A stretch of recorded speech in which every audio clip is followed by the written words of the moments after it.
E a visão nacional que o senhor tem sobre a questão fiscal, o governo federal.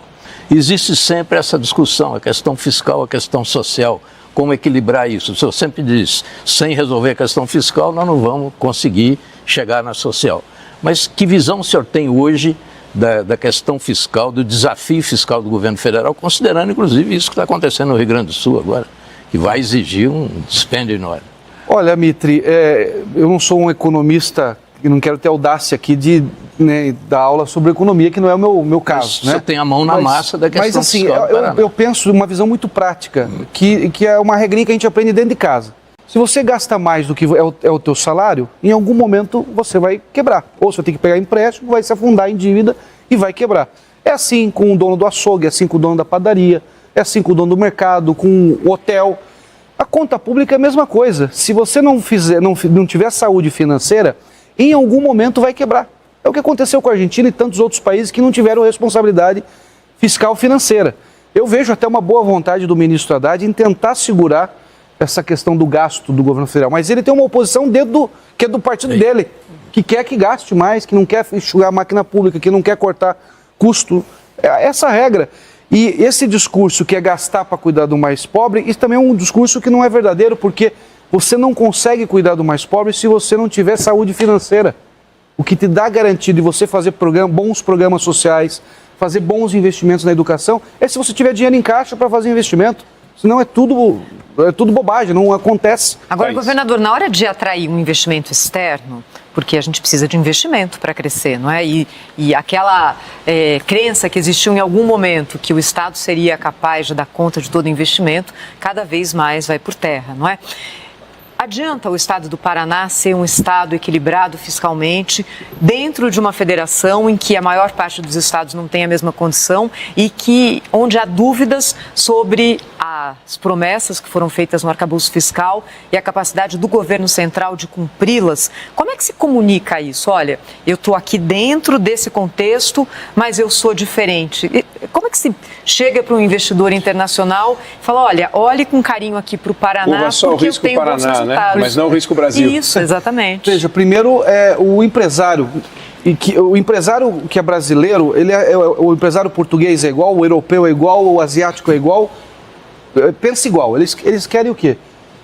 Trabalhar, pagar o seu imposto, gerar emprego e ganhar o seu dinheiro. Se o Estado não incomodar, já é um grande negócio. Você já está um passo à frente para atrair investimento. Então, o que nós fizemos no Paraná? Primeiro, nós não atrapalhamos quem quer produzir. O empresário é bem quisto no Paraná.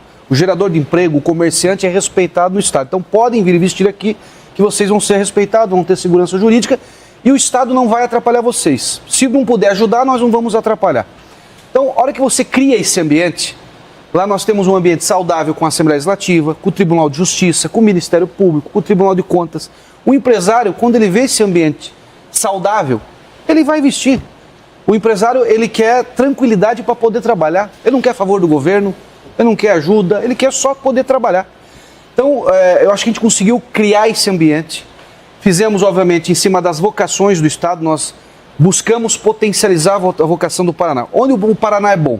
Nós somos um grande produtor de alimento do Brasil, o maior produtor de alimento por metro quadrado do Brasil. Se nós somos um grande produtor de alimento por metro quadrado do Brasil, eu tenho que transformar o Paraná em ser um supermercado do mundo, que é o que nós estamos fazendo. Hoje, eu sou deficitário em grãos. Eu tenho que trazer grãos do Mato Grosso do Sul, do Mato Grosso, para poder fazer esses grãos ração. Da ração eu transformo ele em frango, transformo ele em porco, transformo ele em peixe. Aí vai para um frigorífico. No frigorífico ele é embaladinho, refrigerado, vai para um container e vende para 170 países.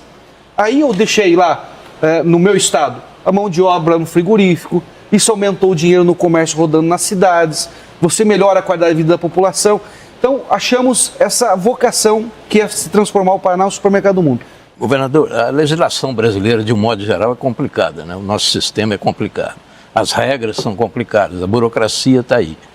O senhor tem um plano lá, um programa chamado Descomplica. Escolheu bem a palavra. O que significa isso na prática? Eu li, parece que esse é um outro movimento paralelo no seu governo, que hoje em 8 horas é possível abrir uma empresa no Paraná. Isso, em 8 horas se abre uma empresa no Paraná. Nós somos o segundo estado mais rápido de abertura de empresa. O primeiro é o Piauí, se eu não me engano, com 8 horas e pouquinho, 7 horas e pouquinho, só que com uma escala maior, né? O Piauí abre 6 mil empresas no ano, uma média no mês, ou se não me engano é isso, e nós temos uma escala maior pelo tamanho da população. Tem essa relação. Agora, o Descomplica, como é que funciona? O Descomplica é o seguinte, o Paraná demorava 9 meses para você ter uma autorização para montar um aviário. Um simples aviário na sua propriedade rural. Levava 9 meses, prazo médio de licença ambiental. Nós criamos o Descomplica em cima de toda uma segurança jurídica e técnica, pela autodeclaração com um técnico, né, ambiental assinando, ele em 15 dias tem essa autorização. Isso nós fizemos para aviário, para granja, para espelho d'água para produção de peixe. Fizemos o Descomplica Energia. O cara quer montar uma usina de energia, uma pequena usina de energia fotovoltaica. Uma pequena ou média usina de biogás. Nós temos 400 usinas de biogás hoje no Paraná. É o estado que mais tem energia limpa através do biogás. Também, por exemplo, PCH, que são pequenas centrais hidrelétricas, CGH, que são abaixo de 5 mega. Tudo isso nós facilitamos. Quer dizer, a iniciativa é do investidor, no caso aí, médio. É tirar a burocracia do Estado. Tira a burocracia e o Estado, mas o Estado está observando. Nessa do aviário, só para te dar um exemplo, uma cooperativa, que é gigante, tem 22 bilhões de faturamento, só com essa, de a gente tirar essa dificuldade do licenciamento, ela fez 500 aviários no ano, abriu um novo frigorífico. Porque sem o aviário não tem matéria-prima para abrir o frigorífico. Então isso deu escala para ela abrir outro frigorífico. Quantas escolas cívico-militares vocês têm? Quando eu assumi era 7, hoje nós temos 312 escolas cívico-militar. Se juntar todos os estados não dá o que eu tenho de escola cívico-militar no estado do Paraná, e é um exemplo de educação. Tenho fila de pais querendo colocar filho e tenho fila de escolas que diretora querem transformar em cívico-militar. Quer dizer, o pai escolhe que tipo de escola ele quer para os filhos. Exatamente, Mitri. Lá é o seguinte, eu tenho escola convencional, aquela de 6 horas. Escola cívico-militar tem possibilidade. Eu tenho escola em tempo integral e tenho escola cívico-militar. O pai que decide. E quem decide se transforma em cívico-militar ou não é o pai, a mãe e os professores. Mas como é que o senhor arrumou tanto militar assim? Fiz uma lei, onde a gente fez uma reconvocação com os aposentados. Sim. Demos treinamento, passa por um rígido teste, né? Tanto de psicotécnico, enfim, de físico. E fizemos uma avaliação e trouxemos uma boa remuneração, obviamente. Porque é o seguinte, hoje o policial se aposenta muito cedo. O cara com 50 anos está aposentado. Ele fica um mês em casa, é legal, passeou com a esposa, passeou com o filho. Segundo mês ele não aguenta. Ninguém aguenta, ele tem que fazer alguma coisa. Aí o que ele vai fazer? Bico em bailão, bico em casa que não é de família, para ganhar 50, 100 reais. A hora que se apresenta um projeto que ele vai poder ajudar a educar os filhos dos vizinhos dele, bem feito, ele vai para o projeto e vai ser bem remunerado. Então ele opta por esse projeto. E foi o que aconteceu. Hoje o meu problema de não abrir mais, que eu tenho fila, é porque eu não tenho mais quadro técnico para poder colocar. Aliás, governador, acho que tem um mito em torno dessa questão da escola cívico-militar, né? Como que funciona na prática, no Paraná? O professor é do Estado, quem manda é a diretora convencional. Ele só é um diretor, que não é nenhum diretor, é um assessor disciplinar. Porque o aluno tem nota disciplinar. Se ele picha a escola, ele leva nota. Se ele risca a carteira, ele leva nota. Ele vai perder nota. Se ele faz bagunça, tem uma brincadeira que é de machucar o amigo, é disciplina. E os alunos gostam, porque vai aprendendo, vai melhorando. O jovem precisa de disciplina e ele quer disciplina. E o pai e a mãe quer que isso aconteça. Se você vê os relatos da melhora do filho em casa, depois que implantou, agora, a gente fez um modelo democrático. O pai escolhe aonde quer colocar o filho. Ninguém obriga nada. Agora, os programas, os conteúdos dos programas, a pedagogia, isso fica por conta é tudo Secretaria de Educação. Secretaria de Educação.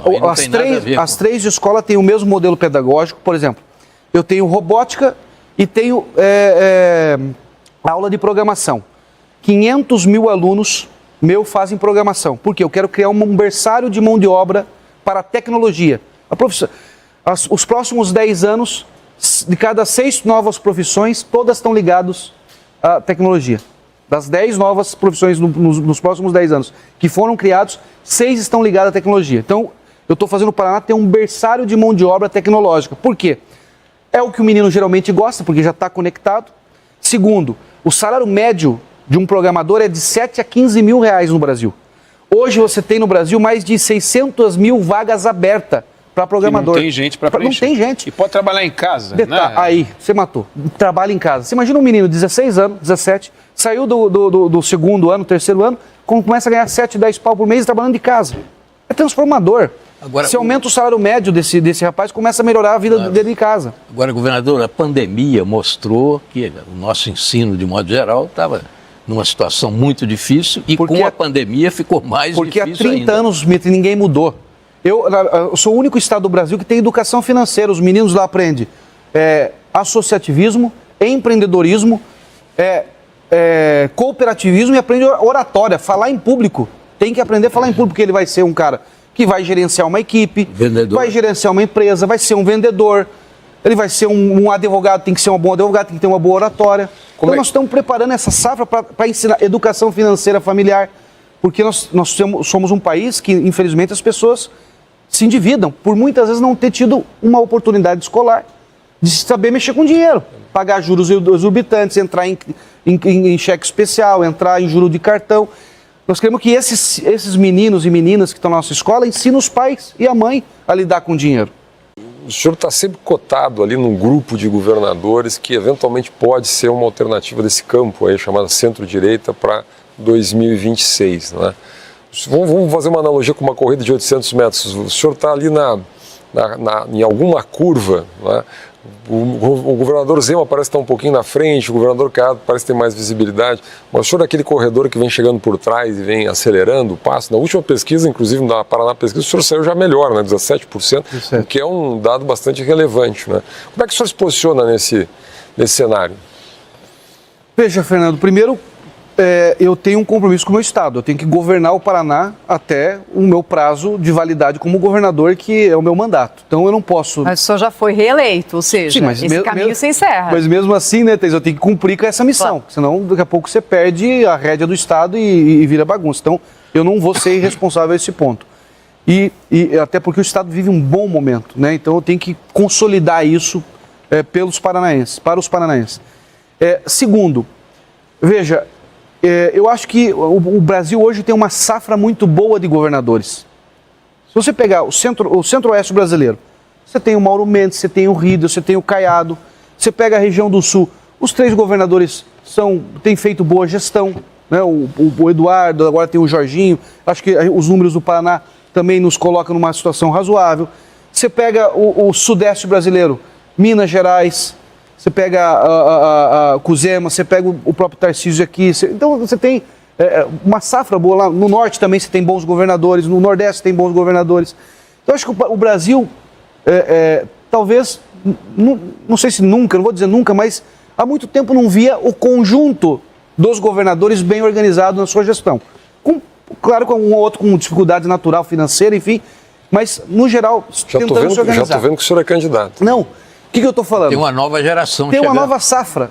E o Brasil, Fernando, se você parar para... A minha geração, ela está sendo governada há 40 anos pela geração da década de 50 e 60. Verdade. 50 e 60. Que fizeram a sua parte, ajudaram o Brasil. Ajudaram. Agora, a minha geração tem a obrigação de apresentar uma proposta para o país. Nós temos a obrigação, não podemos ficar jogando... não, deixa que eles se virem.